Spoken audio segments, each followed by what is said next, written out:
Hello friends, welcome to the platform of Purvanchal IS. This is our course on MPPSC History of Madhya Pradesh, wherein we are talking about major events and major dynasties of Madhya Pradesh. This is part 2 of that lecture, and in the previous lecture we have discussed about some of the prehistoric and ancient historic dynasties and events of Madhya Pradesh. We will be discussing about the rest of the dynasties, and also we will be talking about the ancient and medieval history. We'll begin our discussion on medieval history in this session. This is session number 2. Purvanchal IAS is a venture for sustainable education by Dr. Ravi Agrahari sir and his team. For online classes of rest of the subjects, you can download our app from the Google Play Store, or you can call us on these numbers. So our course will be proceeding in a manner which we have discussed already in the previous session. We have seen what are the topics which are there in our syllabus as far as the prelim specific syllabus is concerned. We have begun our discussion on Unit 1 of prelim specific syllabus, wherein the Unit 1 of the syllabus has history, culture, and literature of Madhya Pradesh. We have been discussing on the major events and major dynasties in the history of Madhya Pradesh, and this is something that we have discussed in the previous session. We discussed about the prehistoric dynasties, the prehistory of Madhya Pradesh and the ancient historic dynasties as far as the history of Madhya Pradesh is concerned. We began a discussion on the Vedic age as part of our discussion on ancient history of Madhya Pradesh. We will be continuing that, and we will be moving on towards the medieval history of Madhya Pradesh. So the next dynasty which we need to discuss as a part of our discussion on the history of Madhya Pradesh is the Olikar dynasty. So the first dynasty that we need to talk about is the Olikar dynasty. This was founded by Jaya Varman, and this he began his rule in Mandsaur area. And the Olikar dynasty, one of the rulers of this dynasty, which is Bandhu Varman, he constructed the Sun Temple in this area according to the Dashpur or the Mandsaur inscription. Okay, so the information on Bandhu Varman constructing the Sun Temple is given at Dashpur or the Mandsaur inscription, while Jayavarman was the founder of the Olikar dynasty, and this dynasty ruled in the area of Mandsaur. One of the famous rulers of this lineage was Yashodharan, and during the time of Yashodharan, Hunas, led by Torman and Meherkul, they had invaded Malwa, Sagar, and Iran. Okay, so we spoke about Hunas in the previous session. So these were the tribes from China. These came into regions of India, and they also reached till Madhya Pradesh, and so they had their rule in the areas of Madhya Pradesh. During the time of Yashodharan only, these Hunas moved into Madhya Pradesh, and Torman and Mihirkul, they invaded these areas of Malwa, Sagar, and Iran. Talking about Yashodharan, he himself rewarded the titles of Jinendra, Naradhipati, Rajadhiraja, Parmeshwar. All of these titles he rewarded to himself. So these were his titles. Then the next dynasty, important dynasty about which we need to talk, is of the Pariv Rajak dynasty. Okay, so this dynasty ruled from Panna in the 5th century and expanded. So the base of the rule of this dynasty was in Panna, while their territory expanded to the almost the whole of Bundelkhand area, right? So the capital of this Parav Rajak dynasty was at Uchakalp in Siddhi district. Okay, so the first king of this dynasty was Devadhya, right? So this dynasty began its rule with the base at Panna and expanded to almost the entire Bundelkhand, right? So the next dynasty is the Varma dynasty. Singh Varma was a ruler of Malwa. So this Varma dynasty ruled the area of Malwa, and Singh Varma was the ruler of Malwa, and uh, he was the ruler as part of the Varma dynasty.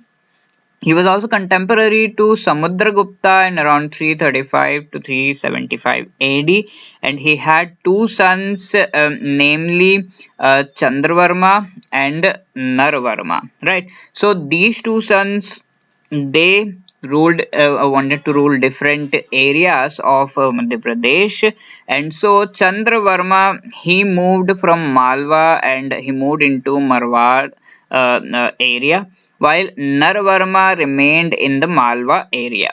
Narvarma himself had two more sons who were Bandhuvarma and Bhimavarma. Okay, so you can see Singhvarma, then we have Chandravarma and Narvarma. So the two sons of Narvarma, you can say, were Bandhuvarma and Bhimavarma.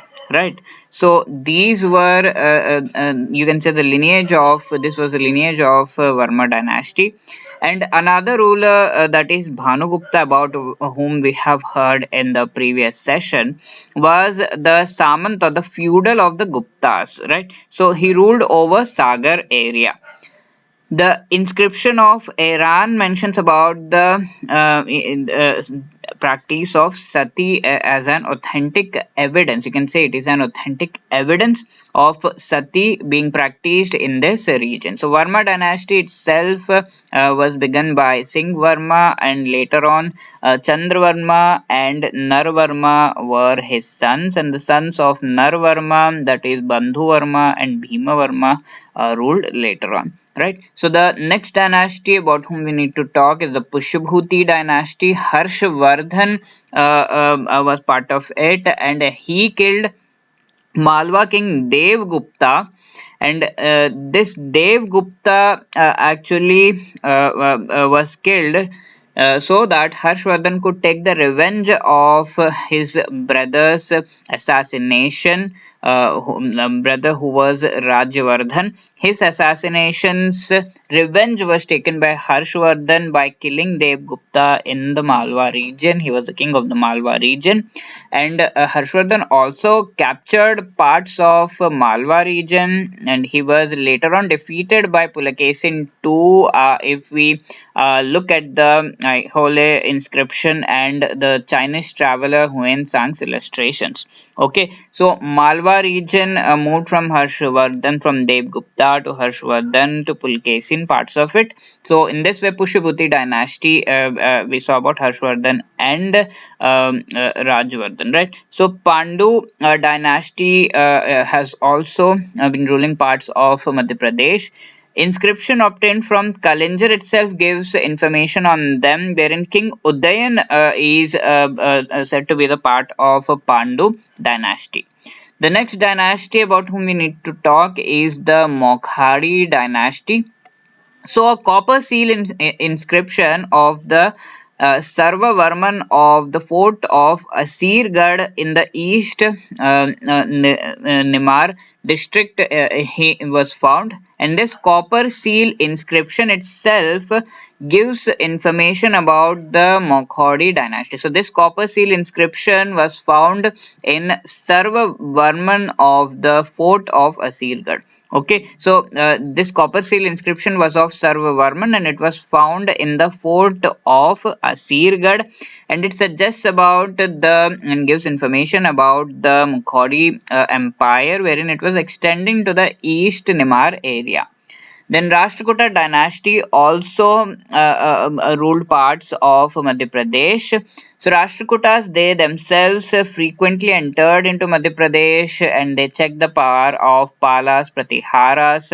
So these were the biggest dynasties and kings who we can say in about their time ruled large parts of India, Pratiharas, Palas, and Rashtrakutas. Okay, so these Rashtrakutas, they themselves settled in Betul territory, and Govind III was a Rashtrakuta ruler himself who defeated Nagabhatta and organized a court ceremony in Ujjain. Right, so the Rashtrakuta dynasty was initially not in Madhya Pradesh, obviously, but they moved into parts of Madhya Pradesh so as to check the powers of Palas and Pratiharas, as these three were the famous dynasties, biggest dynasties of their time, and used to check each other's powers. So Betel territory was where they settled. Govind III was one of the Rashtrakuta rulers, and he organized this court ceremony in Ujjain.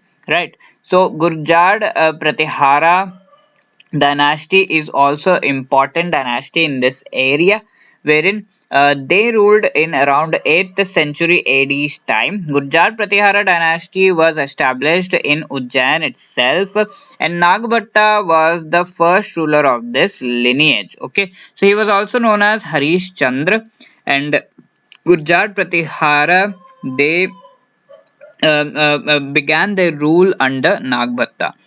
He was defended successfully against he defended his part of the kingdom successfully against the Arabs, and Gwalior inscription provides information on Nagbhatta and his rule. And according to the Arabian traveler Suleiman, Mihra Bhoj was the strongest ruler of North India. So Mihra Bhoj belonged to the Gurjar Pratihara dynasty, and he was considered to be the strongest ruler of North India, as far as the Arabian traveler Suleiman says. Okay, so Gwalior and Khala inscription give information about Mihra Bhoj, while Daulatpur inscription puts this title confers the title of Prabhas on Mihir Bhoj, whereas Gwalior inscription confers the title of Adi Varaha on Mihira Bhoj. Okay, so that was about the Gurjat Pratihara dynasty, whose first ruler was Nagabhatta, also known as Harish Chandra, and he protected his kingdom from the Arabs. And later on, Mihira Bhoj was one of the most important rulers of this dynasty in the area of Madhya Pradesh. The Parmar dynasty was the next dynasty about which we need to talk. So Upendra Krishna Raja in Dharanagar, which is also called Dhar, was the founder of this dynasty. Right. So the Rashtrakuta king Govind III appointed him. So Parmar dynasty began as being, let's say, feudatory of this particular Rashtrakuta king Govind III. So this it was not a independent rule back then.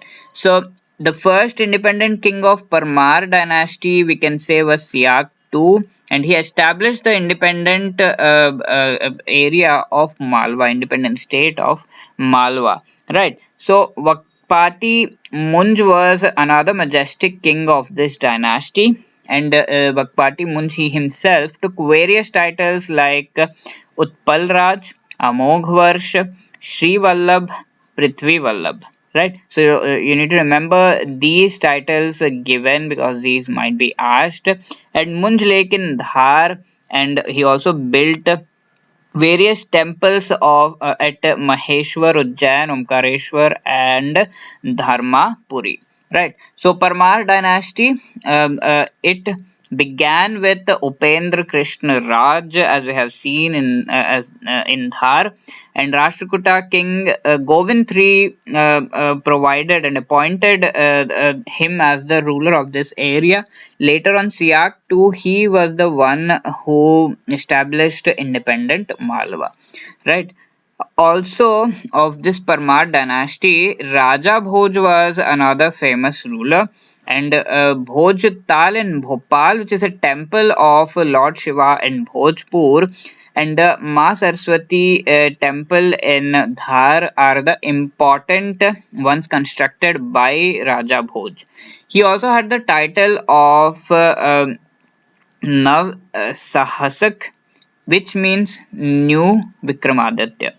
Right. So Bhoj was himself a great warrior, also an eminent scholar, because of which various books are attributed to him, like Samrang Sutra, Ayurved, Sarvasva, then Yukti,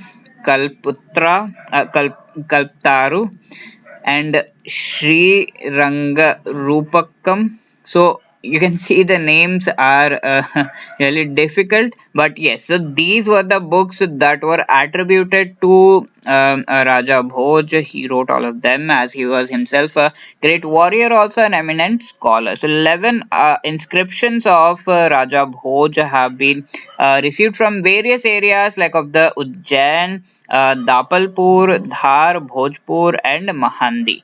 Right. So successors of Raja Bhoj, if you talk about them, we can say Jai Singh Udyaditya, who was a brother of Bhoj. He himself took over the throne, obviously in an inappropriate way, and he took over the throne from Raja Bhoj. So after Udyaditya, Lakshman Dev became the king of Malwa.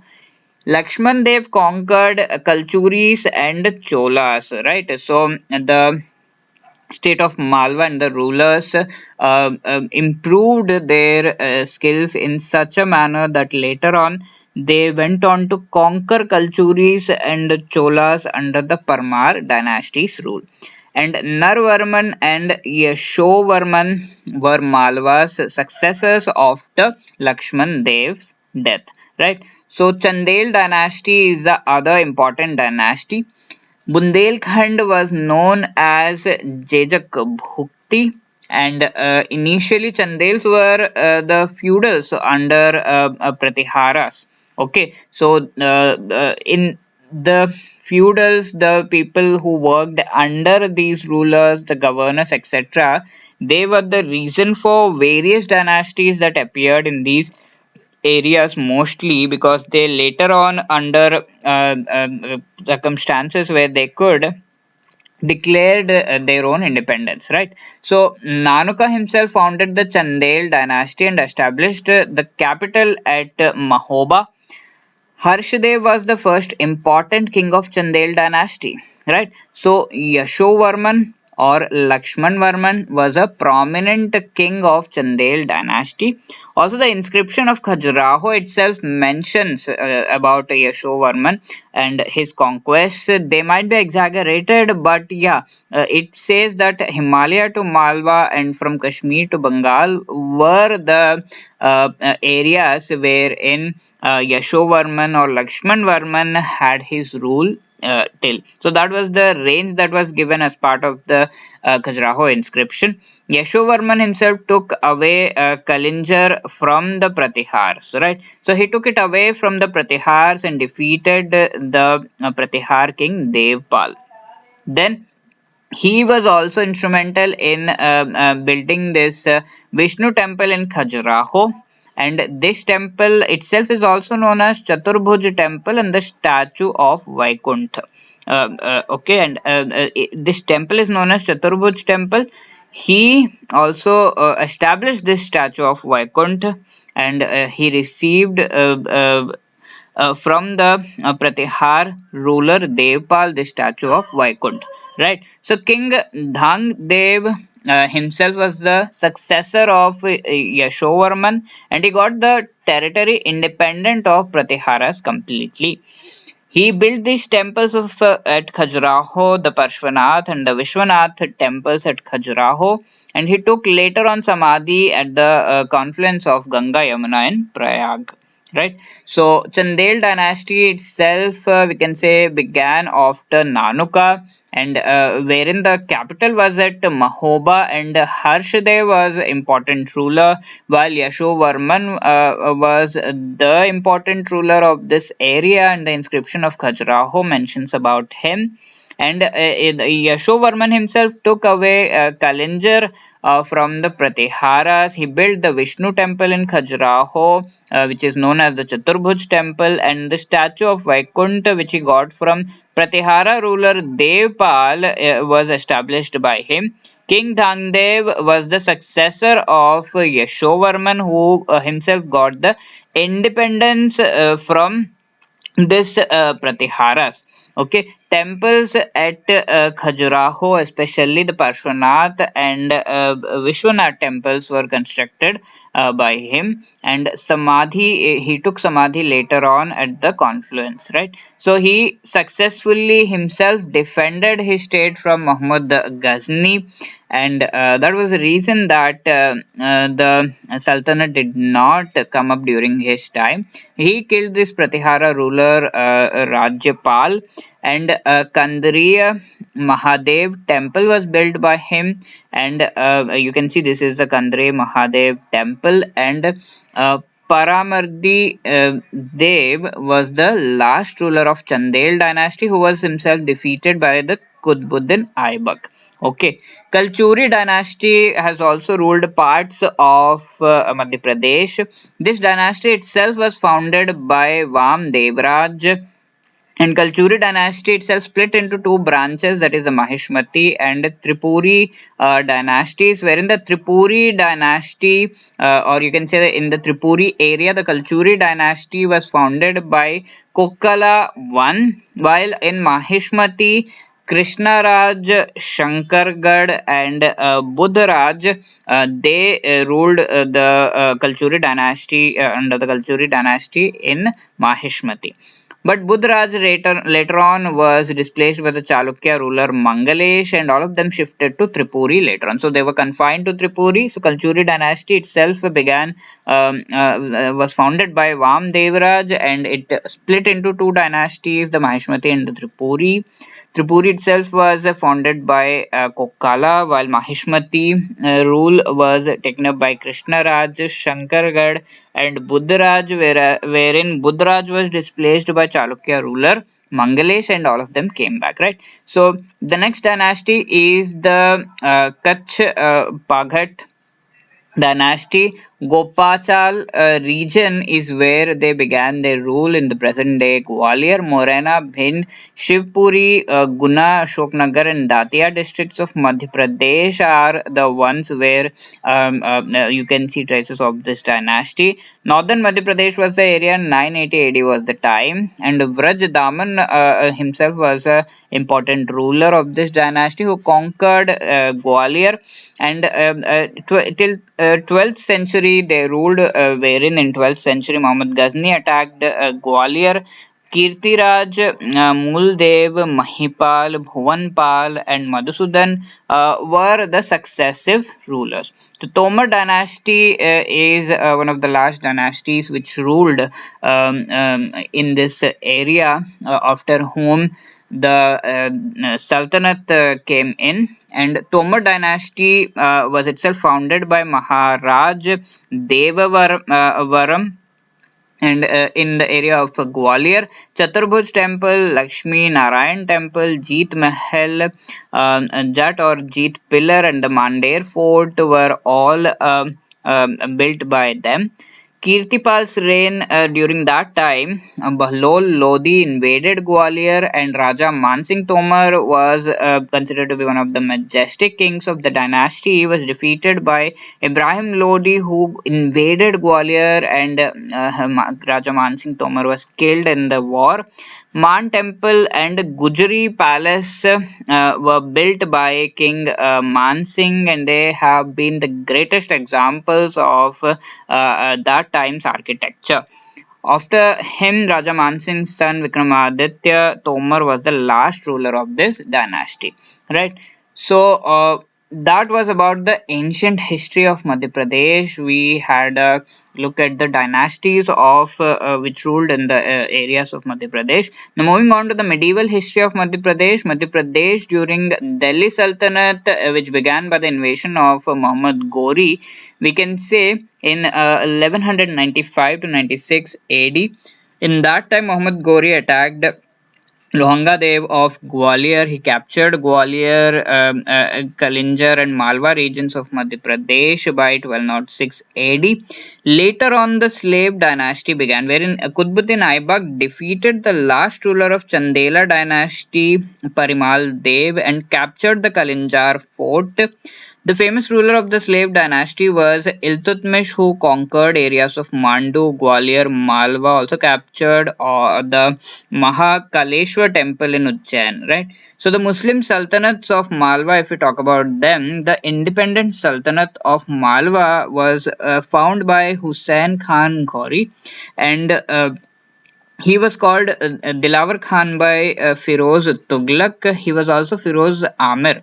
Okay, so Firoz Tughlaq was in the power in the Delhi, and this person Dilawar Khan was in the Malwa, so the Malwa Sultanate. He made Dhar his provincial headquarter or capital.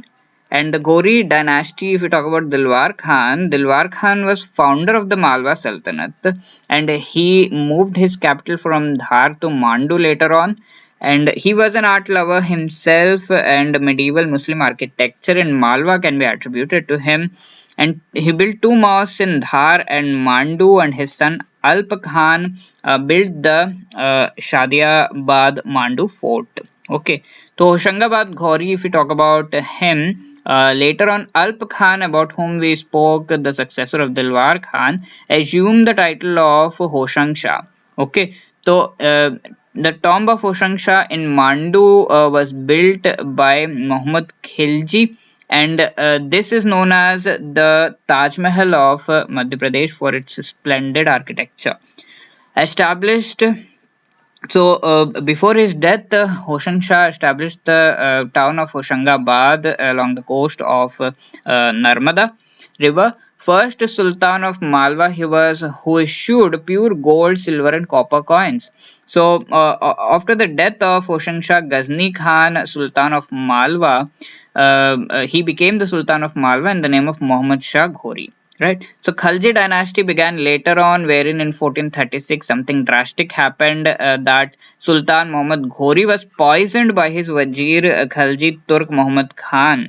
Okay, so Khalji dynasty began there. Hoshang Shah Ghori conferred the title of Revan to him at the age of 16, and Malwa under Gujarat, Malwa went under Gujarat also. So the last ruler of Ghori dynasty was Muhammad Shah II, who had surrendered before Bahadur Shah. So Bahadur Shah was the ruler of Gujarat who subsumed Malwa into his territory. Later on, Faruqi dynasty in Nimad was also seen in the 15th and 16th century. Malik Ahmad Raza Faruqi ruled for 11 years, and his son Nasir Khan Faruqi I later on sat on the throne. Right. So Nasir Khan himself established the areas of Janabad and Burhanpur. And talking about the Madhya Pradesh under Mughals, later on when Babur defeated Medini Rai in Chanderi in 1528 AD, the Mughal rule began in the areas of Madhya Pradesh. Gujarat ruler Bahadur Shah in the Battle of Mandsaur was defeated by Babur, and even though he was defeated, he was allowed to rule parts of his territory. Humayun stayed at Sarangpur, Gujarat, against this Bahadur Shah, and Bahadur Shah himself moved to Mandu. Humayun also moved to Mandu, and Sher Shah Suri later on attacked on Madhya Pradesh and captured Malwa, Raisen, and Gwalior areas. He also captured the Kalindir fort, right?